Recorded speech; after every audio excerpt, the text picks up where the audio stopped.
key management principle, and in management, in time management, in personal management, this is essential. It's what is called key result areas.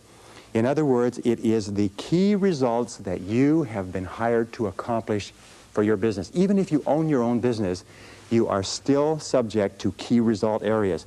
And the way that you find out your key result areas is you ask yourself this question over and over again. Why am I on the payroll?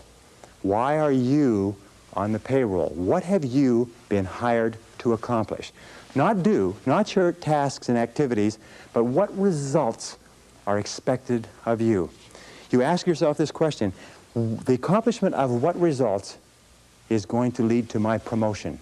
How am I going to earn more money? What results do I have to achieve in order to get a raise in salary? What results does my company expect of me? What contribution am I expected to make? And then you say, what are my key results? Another way of looking at it is to remember that every job has a series of functions. And there are secondary functions and primary functions, and they're what is called core functions.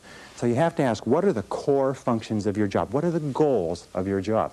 Now, many people say to me, well, I'm not sure. Do you know what the major reason for stress in the American workplace is today? Is people don't know what's expected. I would say 80 or 90% of people out there do not know what's expected. They're not sure why they're on the payroll. And here's a very simple technique for it. Go to your boss with a list of everything that you do and ask your boss to organize it in order of priority. Say what's number one, what's number two, what's number three, what's A, B, or C. Help him or her organize your list in order of priority and give it back to you. I promise you, you'll be surprised. But why is it that you absolutely have to know why you're on the payroll? It's simply this, is that you cannot perform excellently, you cannot do superior work, you cannot be promoted, you cannot get a raise unless you are doing, and doing well, the key things that your boss has hired you to do. Have you got me on that? Or have I got you on that? Key result areas are critical, and you have to know every single day. In fact, you know something?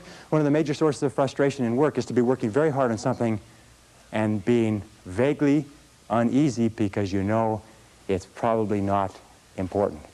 So keep clear channels of communication with your boss, and if you supervise other people, have them bring to you a list of everything that they do, and you organize it in order of priority and make it clear to every person what their contribution is expected to be.